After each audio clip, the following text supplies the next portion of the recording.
Hello, Hi. Reggie, Rafi, Ruben, so great to Hello. see you guys.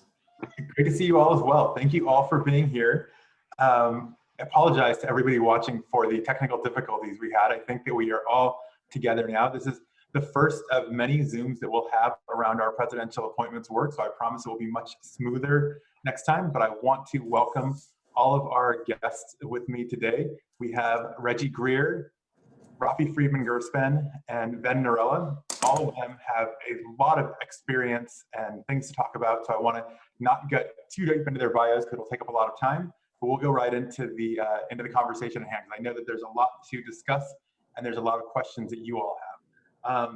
You can send in questions from the comments, and we will try to get to as many of them as possible. The things that we're going to cover today, one, we're going to give sort of an overview of the process, talking about some of the timeline and what to expect. We're also going to be looking at navigating the Plum Book. We're going to look at aligning your experience to a political position.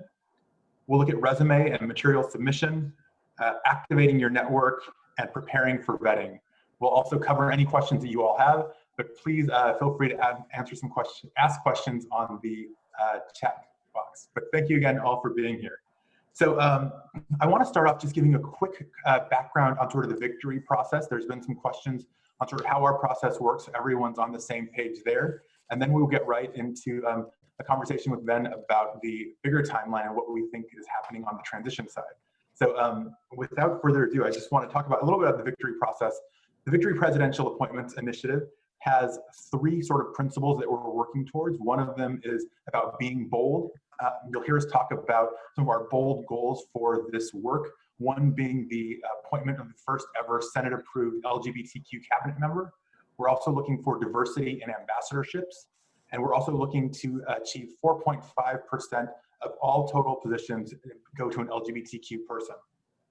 We're also going to be intentional with our work. We want to really prioritize positions within the federal government that have the biggest opportunity to advance LGBTQ equality and undo some of the damage that's been done to our community, especially to the transgender community in the last 3.5 years. We want to prioritize some of those positions. And we're also going to be strategic about some of the positions that we know are door openers for the administration. We're going to look at those positions and sort of prioritize or just kind of pay close attention to them. The way that our process will work, we've been working with about 31 partner organizations since the beginning of the year to recruit folks to submit their resumes to the Victory website.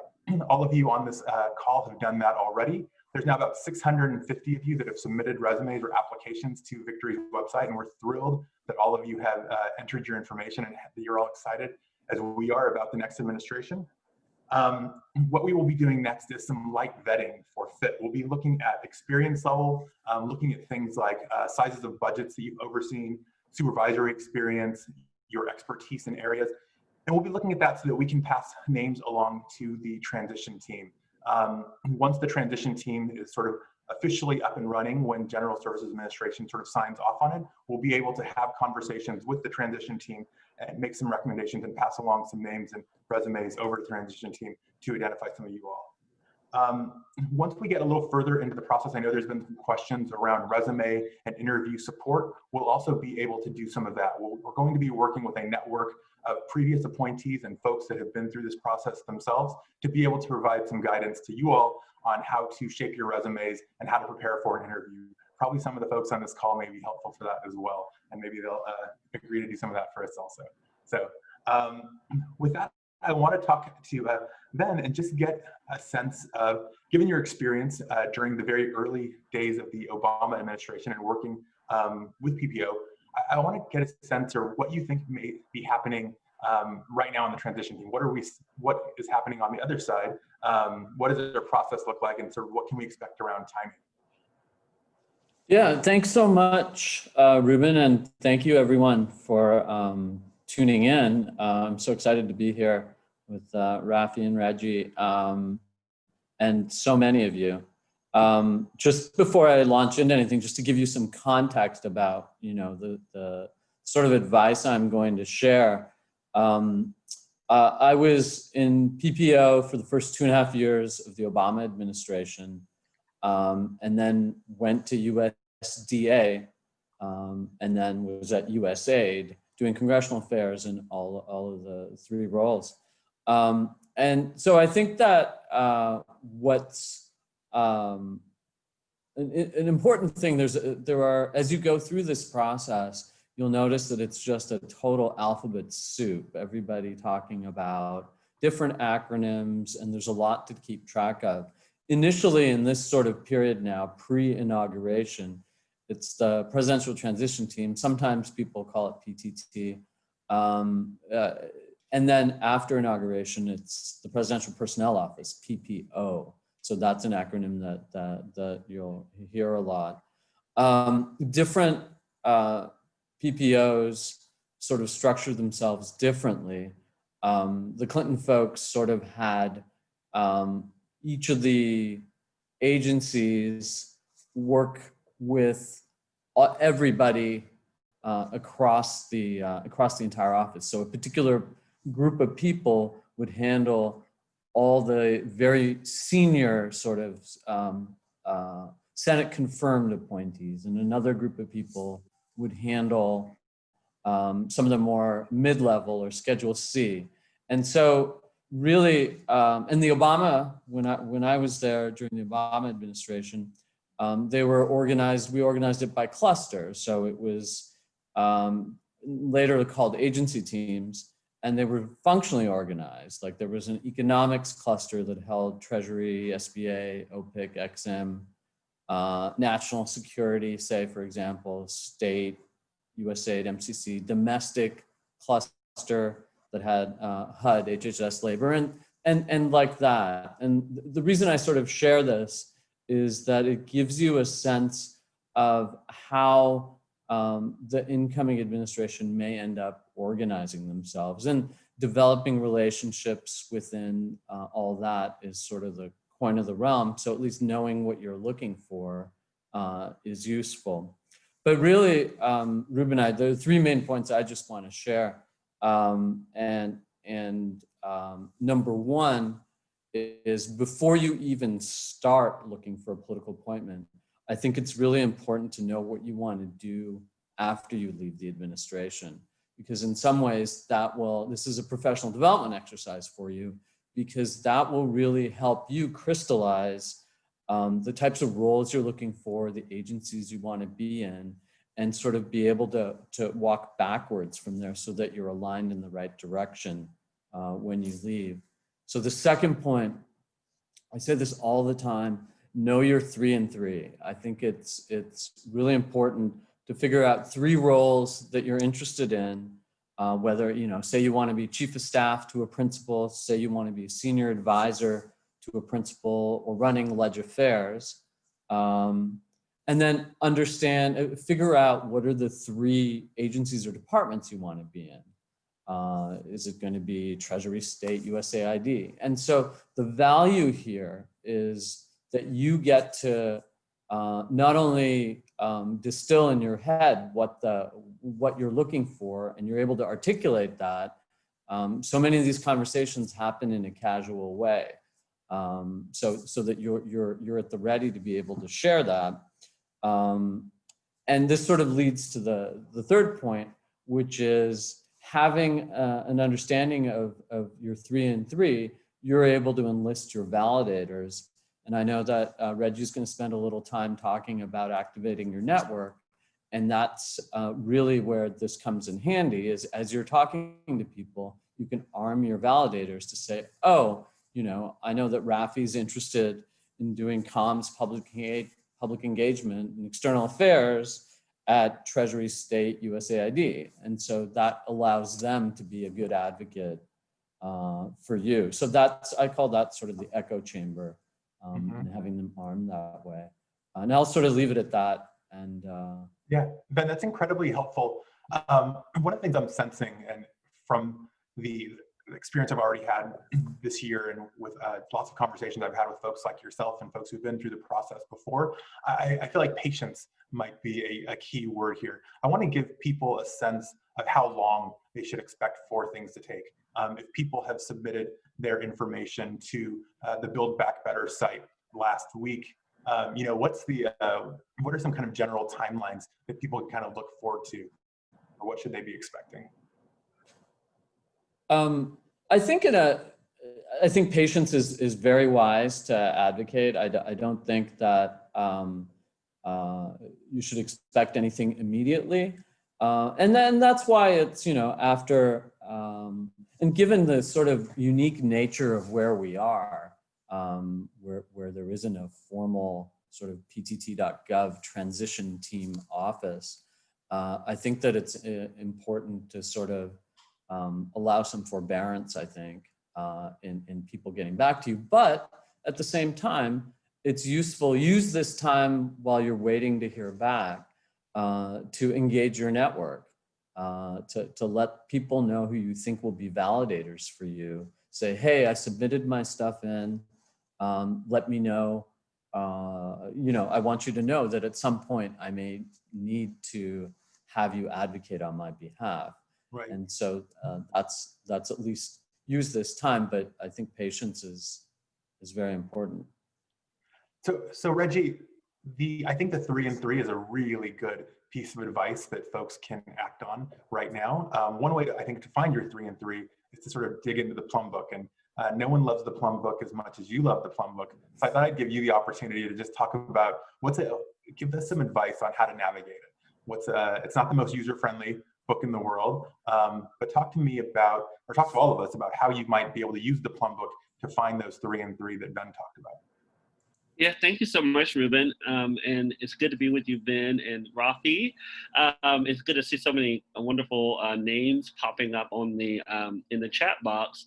I'm just so thrilled that people are interested in joining the Biden-Harris administration.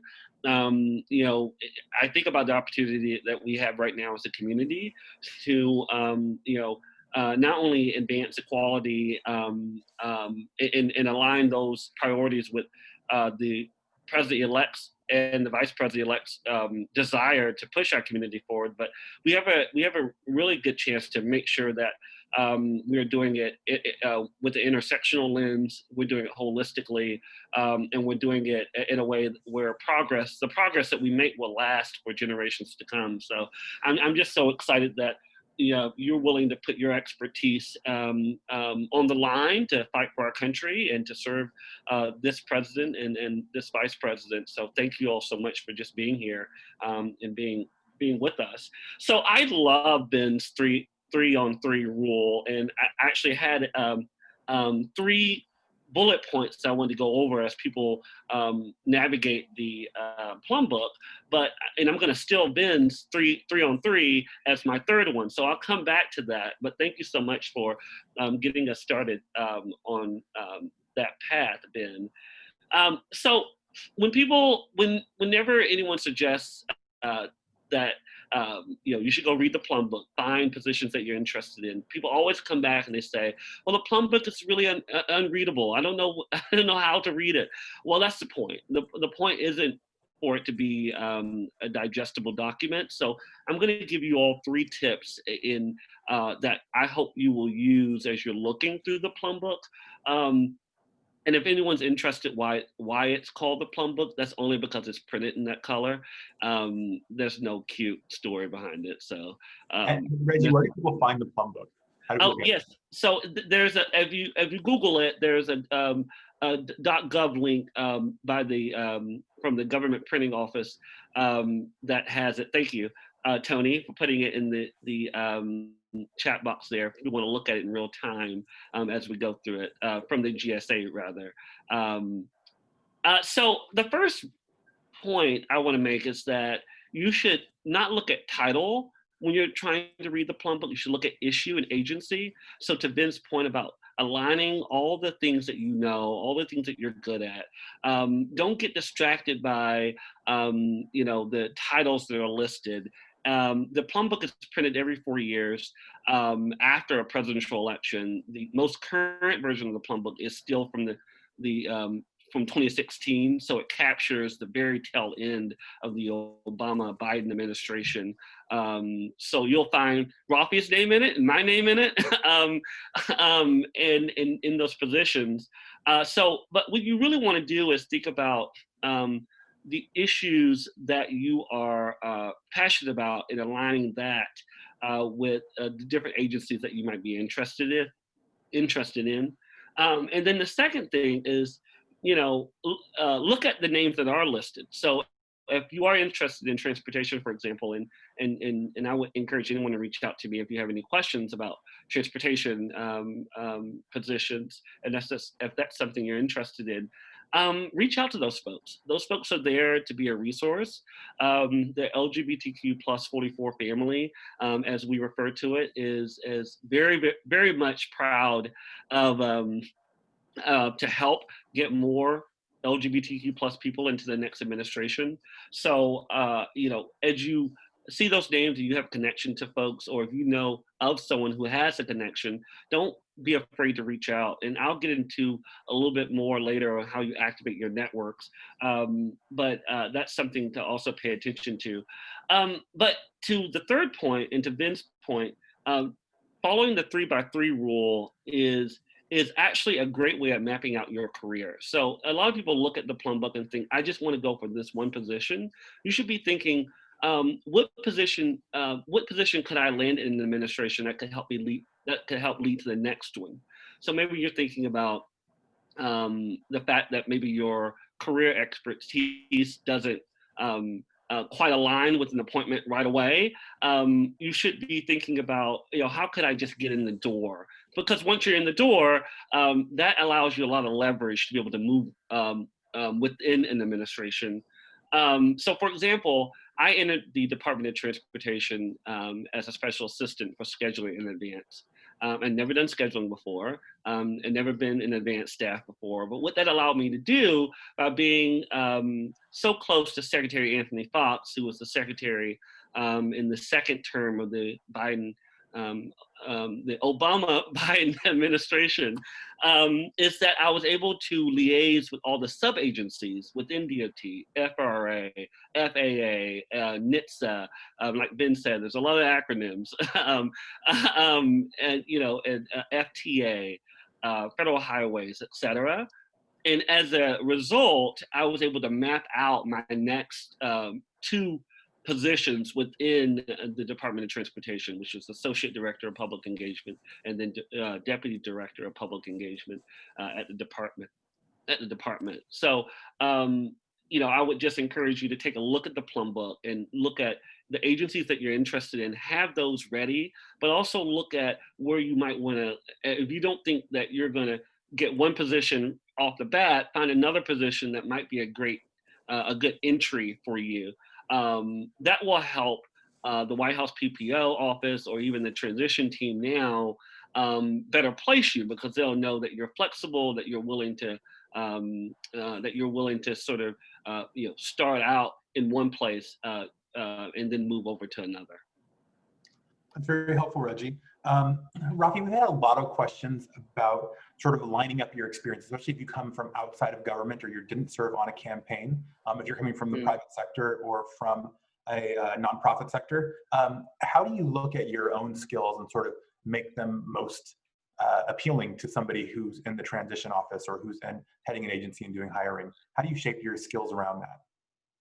Well, first of all, I want to just thank and echo what my friends have said, which is it's just such a pleasure to be with you all tonight, and especially in our LGBTQ family. And as Reggie just said, we are all so excited that so many people are interested, and we want to see that representation. And just by background, I worked for Presidential Personnel Office at the tail end of the Obama administration, and I was a recruiting director. I actually interviewed people. So a little bit around, the sort of process, is basically a lot about telling recruiters, like what I did, what do you do? What is the experience you've had? And to your question, Ruben, I think it's really important for people who have never had federal government or even state government or local government experience to not be afraid of talking about what you know. For example, if you are a manager at a nonprofit and you oversee staff, and it can be just 3 people or it could be a whole team of 15 people. That is a skill set. That is you being a manager. I want to know, as a recruiting director, questions I would ask in the past is, how are you as a manager? What are you responsible for? If you have never really thought about being in Washington and all these acronyms scare you, it sounds like, you know, my goodness, it sounds like alphabet soup. That's okay. For many of us, including myself, I was in that position. But what I was able to do in my interview was talk about the experiences I had as a transgender community activist in Boston, later on working for a state representative where, frankly, I did everything for him. I did a little bit of comms, I did constituency work, I helped draft bills. Those are skill sets that are very helpful for a recruiter from the PPT or later on PPO that will help them think about what can you do. It is very, very good to, as Reggie was saying, you know, to think about where do you want to go. And my little side addendum would be like being flexible about that too, and being open if the administration comes to you and says, you know what, right now we don't have a position at state, but there is something at USAID, right? And that's still kind of the international scope. But my real point here is being able to tell me things that aren't on your resume about what you do. And a big thing I would say that gets you in the door is public service is about that, public service. At least when we worked in the Obama administration, I'm sure my colleagues remember this. We woke up every day remembering that we were working for the American people. President Obama was very, very strong about that. And so the kinds of people I'm looking for as a recruiter are people that are interested in serving other folks. They can be very good at a particular skill set, but at the end of the day, it's also about where are your values. And I think that's a crucial sort of balance. What can you do and what are your values? I think most of us understand the values of the incoming administration. And so I think definitely speaking to that, but it's also equally important to talk about what can you do, what have you done, and what are you interested in learning about too? There's growth potential, as Ruben underscored at the beginning of this. Where do you want to go? And so that really does help a recruiter in the presidential personnel office think about, this person I just met with told me these 3 things about what they can do and the types of experiences they've had, as well as where they might possibly want to go. That is really important currency in this process. Thank you for that, Rafi. This is fantastic information. I'm thrilled that we have so many people joining us. You all have such a wealth of experience, and I'm just really grateful on behalf of Victory for all of you being so generous with your wisdom on this. So thank you again for doing that. Then I want to get at the next question topic is just to talk about sort of some of the materials that you're going to prepare as you sort of start to submit your information. Advice, I know it's going to be sort of general and there's probably a lot of specific questions about this, but if you can give us some kind of broad advice about materials around your resume, letters of recommendation, that kind of thing, if there's sort of just kind of general rules of thumb that you might mention for people to consider would be really helpful. Yeah, for sure. Thanks, Ruben. I'm a big fan, as you can tell, on the rule of 3, but I actually think this is where 5 is the new 3. And so number 1 thing I would argue is that you should not stress about it. Do not stress about your resume, your cover letter, and all the stuff that normally happens.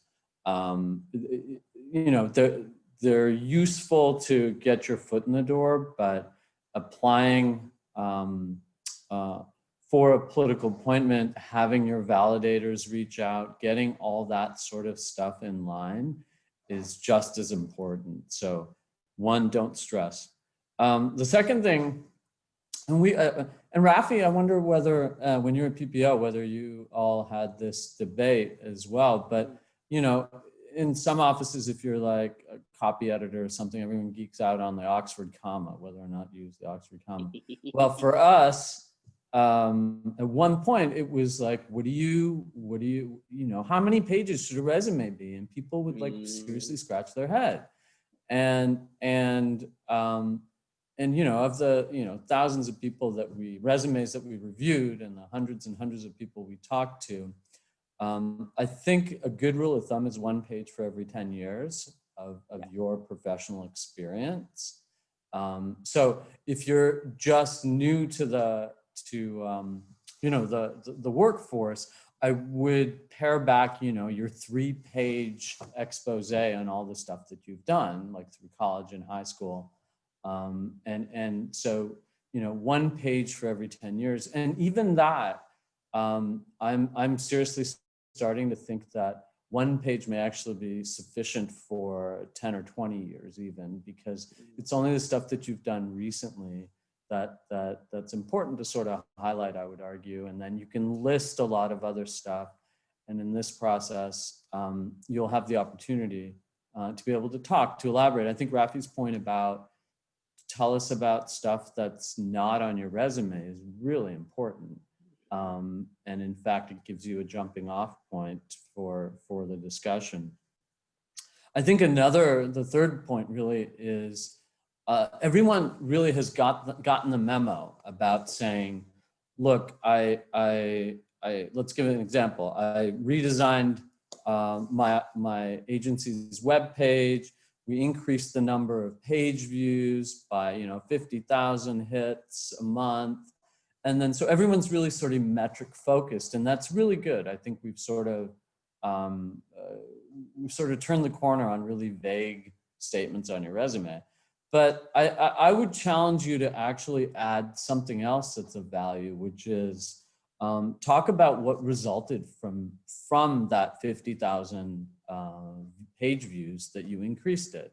What essentially the top line is what resulted from your leadership in this given aspect.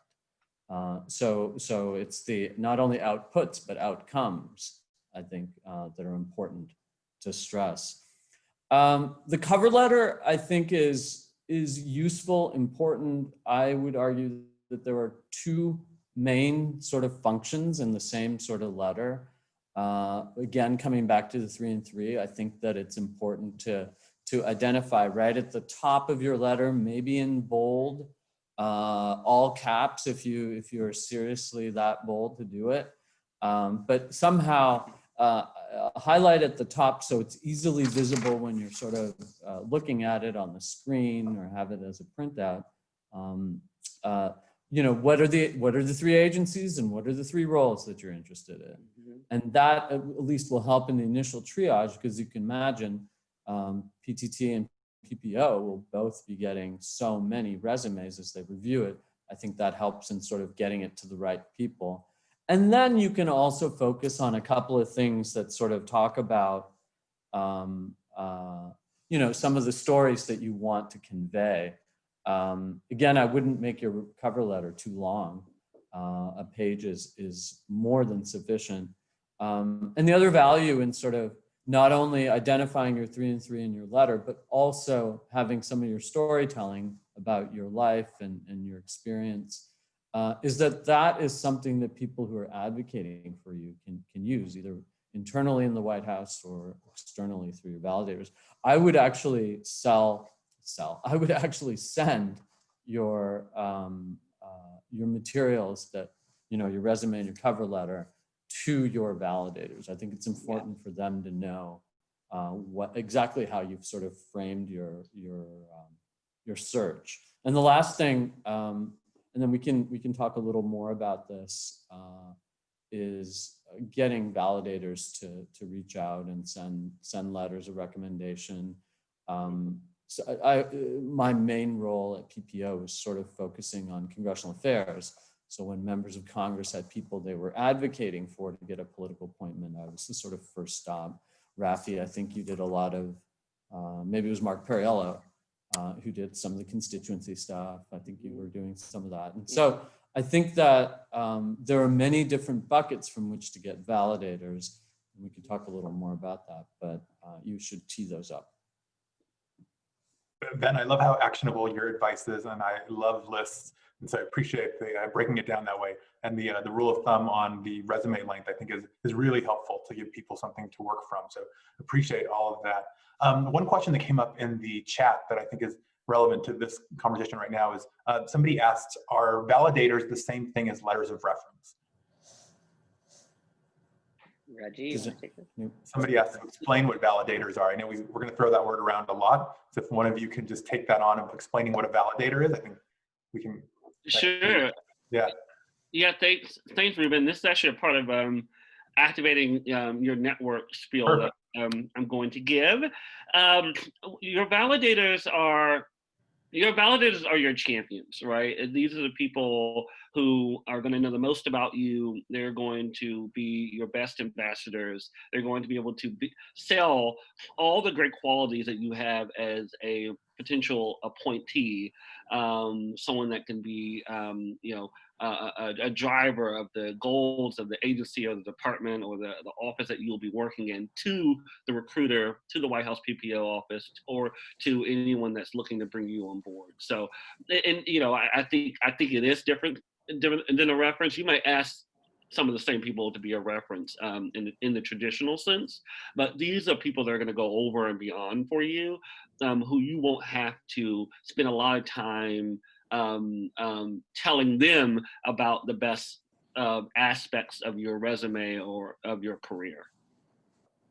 How many validators should you have, Reggie? I think 5. To Vin's point, I think 5 is a good number to have, because they should range from different parts of your life. They should range from different parts of your career, and reach a broad swath of people, so that that you are being talked about in conversations whenever you don't even know you're being talked about. Right. Can I just jump in there very quickly? That's like a huge point to underscore, which is this is a little bit about like the word of mouth, like who knows you. And per Ben's point, like he was dealing with people who were getting through members of Congress, right? That's not a requirement. You don't need to go and write to your senator necessarily. If you have a good relationship with your senator, if you work with your senator, that's something really good that you should play on. However, in my case, I was actually dealing with constituency groups and actually with full disclosure with folks like the Victory Fund. So if there was someone who was a well-known LGBTQ activist or writer or organizer, I would usually hear it through the grapevine that there was this great person who had applied, a candidate that we should really look at. And I would get that information through like networks like Ruben, but I'd also get it. Colleagues would hear about this person has done this really cool stuff in economics, and our economics people here at the White House have heard of them, right? So it's really about like who can speak to you. And I would just say, think about it from a multifaceted viewpoint around like, who are you? Who can tell your story and really the different faces of who you are? Because that honestly makes it a better sort of advocacy point for those of us who at this, who are working in those positions to try and place you, to basically say, this is the story of who this person is. Very And helpful. actually, Ruben, if you allow me, I also want to weigh in on that point, because I think what Reggie and Rafi said is so important. And the strategy that I sort of talk about it as, I agree with the totally 5 people is a good, good place to start. For your validators, they're validators, not references. There are people who will advocate on your behalf within the process. And the process is built as such where your strategy should be, you want to make sure that different people at different places at different times hear your name. And so all up and down that chain of people. And so that requires you sort of figuring out sort of your spheres of influence, maybe, if you will. Figure out who's connected to whom. Facebook, everybody talks about LinkedIn. I actually think Facebook is a really good way to sort that out, to see who's connected to whom.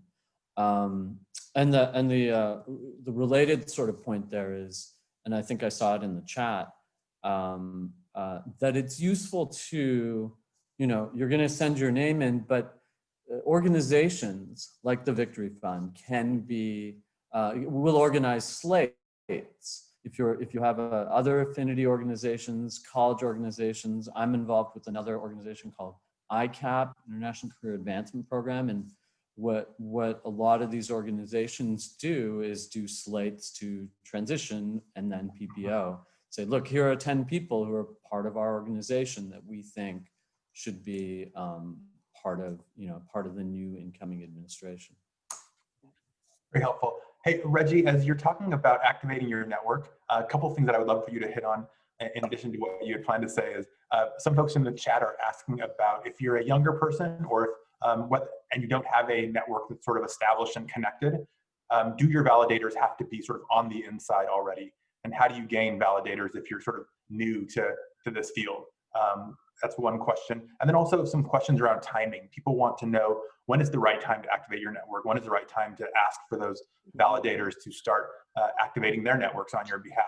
So if you can address those, that would be great. Sure. And, I think as far as timing, you can never go wrong with advocating for yourself every day, all day, right now. So you don't have to think about this being a part of your strategy. You should always be thinking about building your relationship Rolodex. You should always be thinking about reaching out to people. You should always be bringing in people to your orbit. And something that Ben said a little earlier, people have gotten it down to like tell people what they're good at and the deliverables and the metrics around the work that they've done. Even as a student, what you've been good at through school and why you would be a good applicant, a good appointee, sort of even right out of college. But people forget to, talk about what it is that makes you, right? A good appointee is someone who can comport themselves to the mission of the agency or the office, can fight for the president's and the president's priorities from the White House all the way down to the agency level, is someone that can put in the work and the strategy and have the wherewithal to do that over a long period of time for the duration of the time that they're in the administration. So you want to talk about all the qualities that make you who you are. And I think someone even mentioned, given the tenor of the administration that we're leaving, just how important it is that we're having this conversation, that we are fighting to get LGBTQ plus people back into government. You have to just internalize the fact that people want us at the table again, because we have been missing from the table, and internalize the fact that all the things that you might be good at around the issues that have affected our community, from healthcare, housing issues, discriminatory issues, legal issues, that you might have the right skill set and the right background to sell yourself. Don't run away from that. That is your biggest selling point to becoming an appointee, and will help you sort of navigate the process. So I have another list I just want to briefly go down. We've already touched on some of them, so I may repeat myself, but I want to make sure that people get what I've seen is the best tips and best practices around activating your own personal network. So as we've already discussed, you want your name on the tip of as many tongues as possible, is how I put it. So if you are a student or you're an activist or an advocate that's just starting out, you know somebody. You have professors, you have organizations that you've been a part of. Your school might even have a government affairs office that's doing regular liaisoning with members of government, so they can give you some tips on who to talk to, who might be already on the inside. But if you are, either mid-career or in your late 20s and 30s, or you're a seasoned professional, making sure that you are socializing the fact that you want to be a part of this administration, the incoming administration rather, that you want to fight for your country and government, is something that you should lean into. And in doing so, write down your top 5 champions. So those, again, are advocates, perhaps former appointees, friends who have, large networks. You all know who in your network who has a substantial network that might be helpful to you. Don't hesitate to put that person on your list and then reach out to that person. In this Zoom world, people are wanting to be helpful. You should let them be helpful to you. Ask them for a quick coffee Zoom date. And obviously, be safe. If there's a way you can see each other in person, do that. But yeah, I would advise against that right now, the time that we're living. Zoom is a great way to be able to build those relationships. And then turn those folks into ambassadors. To another thing that's been said, I thought was very, very important, and something I think that really works is that you want to know and feel as if your name is being talked about in a lot of different conversations at once. When again, when the PPO office, the presidential personnel office, or the transition team is pulling your resume, or you have a validator calling someone on your behalf about a position at an agency or in the White House, you don't want to have anyone guessing where you want to be. Or if a position comes up and there's a particular skill set that is that they're looking for, you want people to be like, oh, aha, so-and-so reached out to me yesterday saying they are interested in that very role at HHS because they are good at this type of healthcare policy. You want that to be the story, your story. So going ahead and socializing what you want, which is, I think is a good tip to follow if you're looking for anything from the senior executive service level, which is that senior level of appointments, the presidential PAS, that's presidential appointments with Senate confirmed, or even the Schedule C, which is most appointments, your special assistant level, your deputy director level, that those are good tips to follow. Don't be afraid to follow up with your contacts, your validators. Again, I think people think that they're pestering and bothering people. Again, you want to, if you're in the trenches, you want to be the last person in the trench. So make sure that you're following up with folks that you think can be your best advocates in some of these conversations. Look for where people land, so that you might know some people who are already involved in these processes.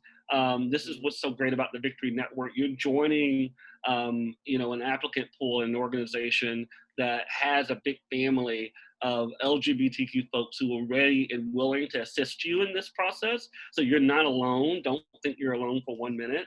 Right. Look for where people, as you're meeting people through this process, look for where they land. They might be helpful. They might be another validator that you can add to your list.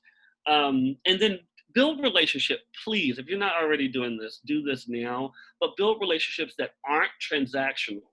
You want to make sure that when you're reaching out for that coffee to get that tidbit, that you're also reaching out in general because you enjoyed the conversation.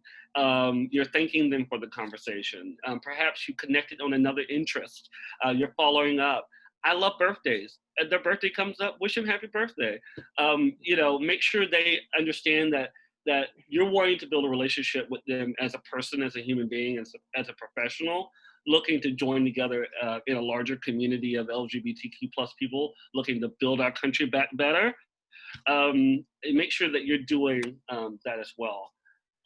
So Ruben, those are my top tips on activating your network, but Very helpful, Reggie. Yeah. Can I just weigh in, Yeah, please. Reggie? That was absolutely so true about the transactional nature. It's so important to actually. I mean, we're all working with people. We're going to be working with people if you go in the administration. It's all about people, and that is such an important point. So I hope folks take it to heart. Yeah, absolutely. And I think people feel that when something is transactional on your part, the person on the other end of the transaction definitely feels that. And so you've got to work on that motivation as well, and think about the value of sort of those connections and not just what it's getting you at the end. Rafi, before we go into questions from the group, I would love for you to just talk a little bit about how do you prepare for vetting? It's a scary word, vetting. Can you give us some tips on how do you get yourself ready to be vetted?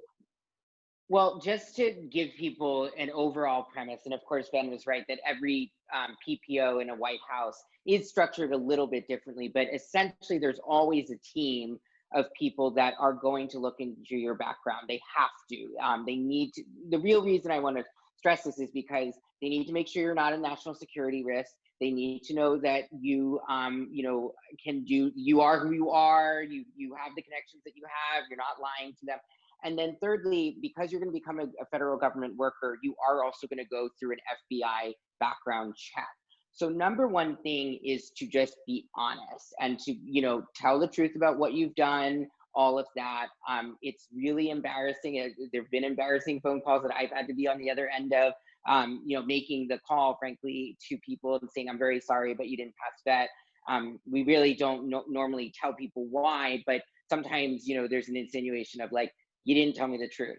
The other thing is I want to be very clear with my trans and non-binary folks, my siblings, that because of the way that background checks happen right now, and because not all states allow trans people to change their gender markers or their names and all that kind of stuff, when you are filling out a form that is known as an SF-86, which we all have to do once we are, you sort of have gotten to the level of like, we're really considering you, we need to do the background check. You have to list your names. You have to list, and I've done it even for my nickname, right? Rafi, my real, I don't mind using my official name here. My official name is Raphael, but everyone's known me even since childhood as Rafi. But I had to put that down as like how people have known me. I'm adopted, so I had to make sure that I had all my birth certificates, including from Honduras, there. It's that kind of thing. I will tell you the thing that tripped me up with my background thing was they needed proof that I came into the country legally as an infant. Thank goodness my mother saved my Honduran passport that had the stamp from the Miami International Airport that said that I came in. It was literally one of those last minute things, and then they called me back and they said, oh my goodness, we need proof that you came into this country. That's a little bit complex to my story, but the point being is they have to do the check. Now here's the really cool thing, and I don't know if this particular friend of mine, Jeff, if he's on this call, I know he was gonna view it if he could, and he was a colleague of mine at PPO. And I remember, Jeff, you probably don't remember this, but there was a candidate that we were talking about who was trans-identified. And basically what Jeff did was say, hey, this person goes by this name and uses this pronoun, and we're gonna do that throughout this process with this person. I am very hopeful that the incoming administration is going to do the same kind of attitude. So even if you haven't legally, for obstacle reasons or whatever, haven't changed your gender identity markers or your name, it is totally okay to tell folks, hey, I go by this and I use these pronouns. And especially for my non-binary siblings, that's very important to stress with them. And I think knowing the Biden-Harris team, they're not even gonna blink, they're gonna totally get it. So just wanna be real about vetting.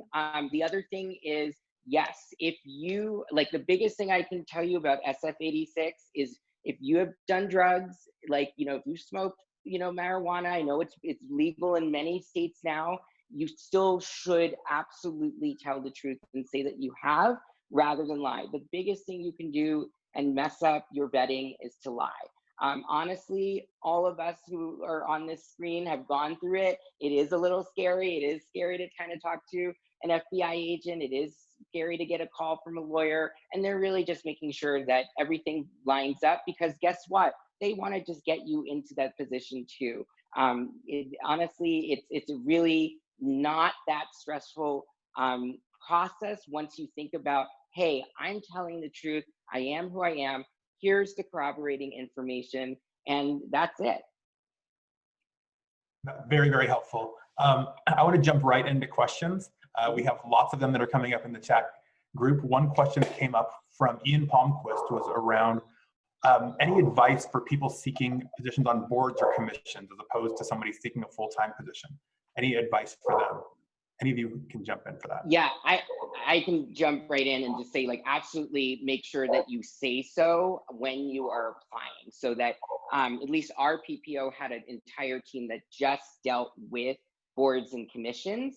And so those resumes went immediately to that team. I don't know how the Biden-Harris team is going to exactly structure their PPO, but I have to imagine some cohort of people are going to focus on boards and commissions. So I think ultimately just saying, hey, this is my story. I can give this type of service in terms of serving on a public board And underscoring in your application your previous experience. It's great if you've served on the board before, obviously, but even if you're relatively new, maybe you're leaving sort of professional career, but you're going into retirement, but you want to still serve. That's important to just highlight for the application and to the recruiter that you talk to, so you get to the right place. And I'm assuming all of the advice that we gave for people in getting their experience together, their resumes, their networks, their validators, all of that holds true for Correct. you're going for it. Perfect. Next one, somebody asked online in advance, and they asked for any special advice for older candidates. It's someone who's in their 50s, and they imagine that most of the people applying are in their 20s or 30s. Anything that they should look at on how to shape their experience or activate their network or something different for folks that are in their 50s. I would say for that, I think that one of the ways that more experienced candidates can contribute really is aim high. I mean, you probably have good sort of management experience, and in addition, and depending on sort of what sorts of things you've done, I think it's definitely aim for some of the more senior roles, and don't shy away from that just because you haven't experienced been in administration before. There have been a few questions in the chat about the sort of Victory process and whether you should submit at both Victory and at the Build Back Better site. Yes, you should be doing both. Victory, in this case, acts as a validator. We will pull your information, try to get to know you, who you are, and then act as a validator for you to be one of those important 1 of 5 that Reggie mentioned. Victory can be one of those for you. But yes, you should be submitting at both areas. Also, if you want to update your resume with Victory, you can send your resume directly to me at my email. I think everyone has my email address. It's on this chat. And so go ahead and feel free and send it directly to me, and I'll update your record with us. Another question that came up. People have asked if they know somebody on the agency review teams, somebody who's actively on the landing teams right now with the transition. Can they talk to them? Can they bother them? Will it look bad? Or does it look good? What do you all think? So I think it's totally okay to let someone who's already in the Insight just be aware that you're interested, you will be applying. They know the rules regarding what they can and cannot say. Let them worry about that. And you should do the thing, as just like Reggie said, they're part of your network, especially if they're a former colleague. Just say, hey, heads up. Worst case scenario, they're like, great, send you a thumbs up emoji if they can't get into it with you. But certainly, I think it's totally okay. I don't know if my colleagues think differently, but that's my sense. Yeah, I agree, Rafi. And someone has put in the chat box that they're overwhelmed right now. I'm sure they are. So don't necessarily expect a response back. But what you're doing is that you're sharing with someone that like you're really interested in a particular role, or you have a set of expertise that might be helpful to the president-elect, the vice president-elect in a job that they want to do. And again, it goes back to my point that you want to make sure that your name is on the tip of someone's tongue whenever that role comes up. Yeah, and I totally agree with Rafi and Reggie on that. I wouldn't try to reach out and try to schedule a 30-minute coffee with them. I think that it's probably just useful for them to be aware of what your interests are. Maybe share your 3 and 3. Great advice. I just shared my email, just a little clarification. I'm Ruben Gonzalez, the VP at the Victory Institute. I know it says Jared Goads on my screen. We had a little bit of technical difficulty at the beginning, so that's a little correction. I don't want Jared to get everyone's resumes. Actually, it would be great if I could have his help going through all the resumes, but I put my email there. It's ruben.gonzalez@victoryinstitute.org. A question somebody has was around sort of discretion. If you're in a position right now where either you're employed or you have another position that you don't want folks to know that you're looking to leave your position, how do you activate your networks? How do you seek out your validators? How do you do that and be discreet at the same time? Any advice on that? My big thing would make sure your validators are people who are good with discretion, right? Like, I think that's a massive thing. And I think just like going for any job, know that, word of mouth does spread, but there's a way to control it if you would like to.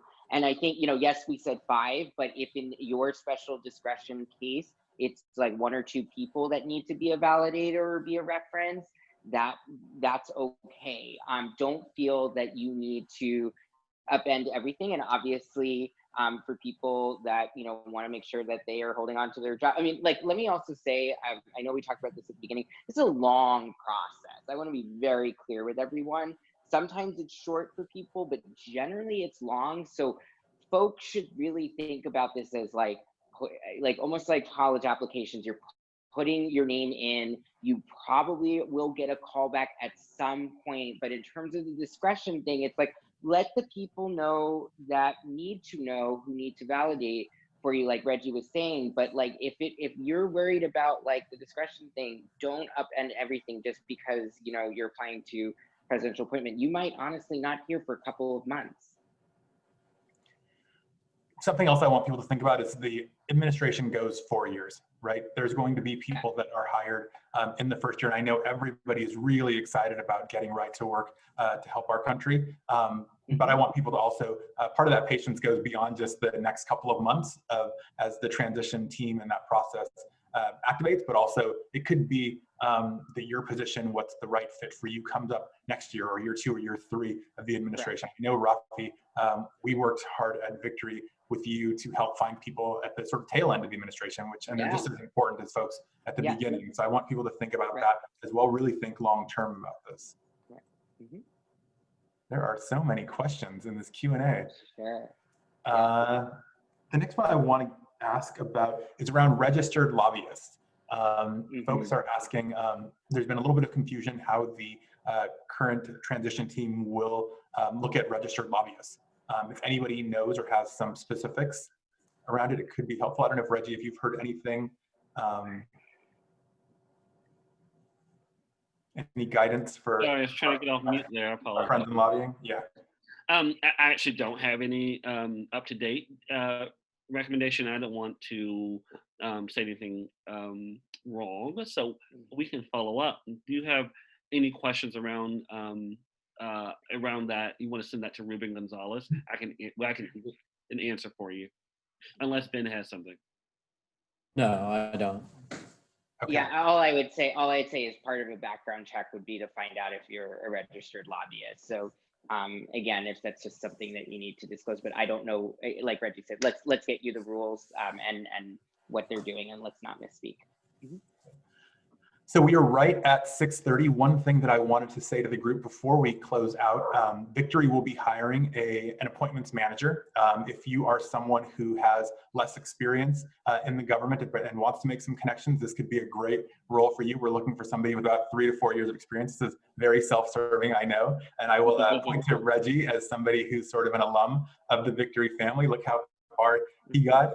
So again, that is going to be live on our website.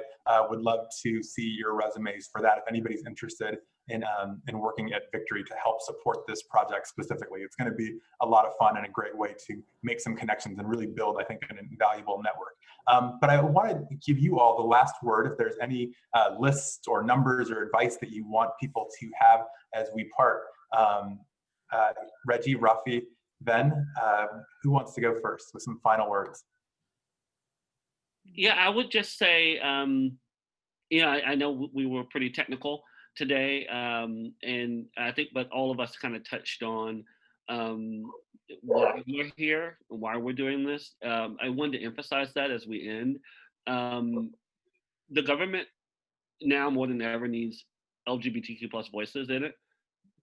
It has sorely lacked our presence for 4 years, and here's your chance to lean in on your queerness, on your identity, on the most amazing thing about our community.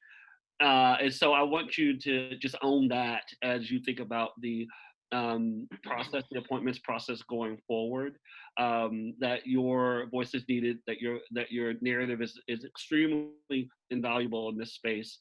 I'm going to leave my email address in the chat. It's going to be my personal.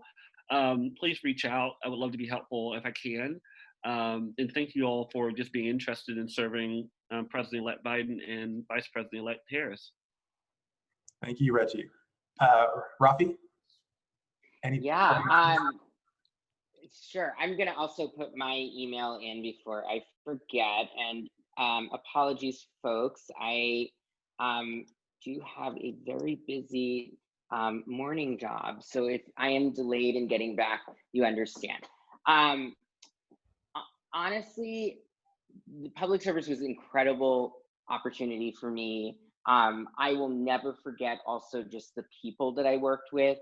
Like I was just mentioning, a good friend of mine still, are close friends. And also it really was a way of giving back. And I think a way of establishing sort of this community responsibility and systems of reciprocity that we sorely need, just like Reggie said, in this country. And I think we as an LGBTQ community demonstrate so much of the values and skill sets that are desperately needed. And you know what? I'm gonna be self-serving for a second. When I was LGBTQ liaison for the White House, I was always so proud to. Sorry, I'm gonna tear up. I was so proud to talk about this community because I knew where our values were. I knew the great work that was happening out there, and even though we were wrapping up an administration, we could talk about some of the awesome things that our LGBTQ appointees did for the American people. So, I come with a lot of pride, real pride,